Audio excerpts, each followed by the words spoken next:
and Raquel for bringing back Hmong Legacy this semester. One fun fact is that I've been part of Hmong Legacy since its pilot semester, so it's really heartwarming that I'm able to perform one last time before I graduate. So I'm definitely gonna miss this space.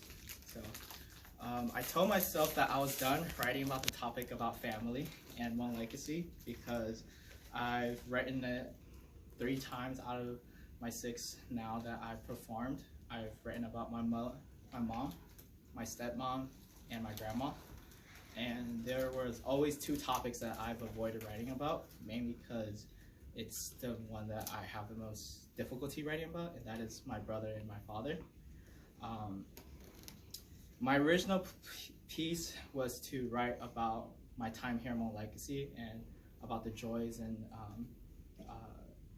things that I've learned from this program, but Hmong Legacy's purpose has always been challenging your experiences and coming to terms and facing your traumas and facing your fears. So in light of that, I wrote a piece about my brother. So bear with me as I struggle through this because it took a lot, but I'm also proud that I am doing Hmong Legacy justice and writing about a topic that is hard. So his name is Jesse Mokong Shong. He's also known as Jess. That is with 1 S and not 2. He is 3 to 4 years older than me. He was born here in Chico, California, while I was born in the East Coast in Concord, North Carolina. I like to think that that is the reason why we fight so much growing up. People tell me that my brother looks like my father and I look like my mother. So what that means is he's the handsome one and I'm the cute one. But I like to think that I'm both. So I'm both the handsome and cute one, but I'll let him have that. He got the normal name and I got the more unique name, which I'm fine with. We both have resting bitch faces. We look angry when we're just chilling, but I swear we're both approachable. He has a forgiving heart. He's also really smart and diligent. I only joined choir back in high school because he told me it was an easy class, which he was right, but he could have just said that there was going to be a lot of cute girls in the class and I would have joined either way.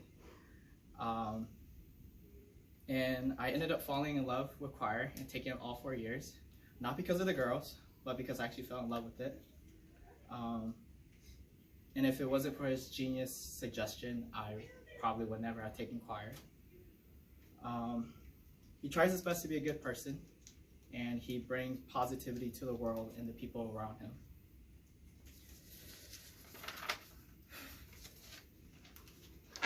He's also a great volleyball player, and now he's addicted to cornhole, so he's gonna be great at that too, just like many other parts of his life that he's great at, like singing, video editing, and being stubborn.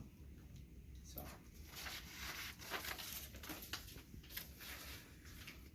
dear Jesse Mokong Shong, hey bro, it's your younger brother, Mating. You're an asshole. I feel like there's been times when you prioritize others above me. I used to be very bitter about it. It hurts so much knowing that my brother valued the other people above me. I've come to terms that it is my fault. My inability drove my brother to seek others. I wasn't funny enough. I wasn't athletic enough to keep up with him. And I wasn't smart enough for him. I was greedy, and that I had expectations for my brother, and I had hoped that he would fulfill them, but that was selfish of me. I just wanted to hear him say that he was proud of me, that I was proud to have him as my brother, and for him to say that to me back. I did my best at becoming a volleyball player he wanted to play with. I worked hard in school and stayed out of trouble. Our relationship hurt me a lot. And at one point in my life, I felt like I could not forgive him. But I still did. I forgave you in the end. because I cannot carry that hate with me forever. It is too heavy and too tiring. When I studied abroad in Seoul, South Korea, back in fall of 2019, it was one of the loneliest times of my life because I came to discover that I missed him. I was 20 when I told you that I love you, and I truly meant it for the first time in my life. It wasn't because I wanted to, it was because my ex at the time cared about you and me. She wanted us to have a healthy and friendly relationship because she knew how much you meant in my life. So, with that, I'm sorry for being such a burden. It is not fair that you had to postpone your future to take care of me. I'm sorry I couldn't support you when we faced difficulty when we were homeless. I'm sorry for not being enough. There are many kids out there in the world that wish they had a brother or a sister. I wish to have a younger sibling to take care of and be a role model to, or have older siblings to look up to. But we bought the kind of Joe. Nature more LinkedIn zilla. Name on out to good days with Jay. She look at more. The Jean Tipe or Yetizi Chino. Name more only zero Jay. Washington Day, Hulu, the online.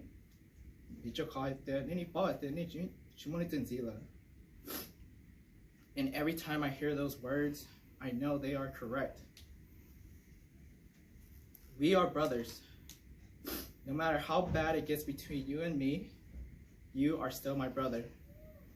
I will never have another sibling in this lifetime, so I continue to work hard to love you, to understand you, and forgive you, for you are my one and only brother. So I thank you for using your financial aid money to buy me new clothes and to still feed me. I'm grateful to have such a strong and resilient brother. So thank you for both the good and hard times. From your younger brother, sincerely, Martin Shong.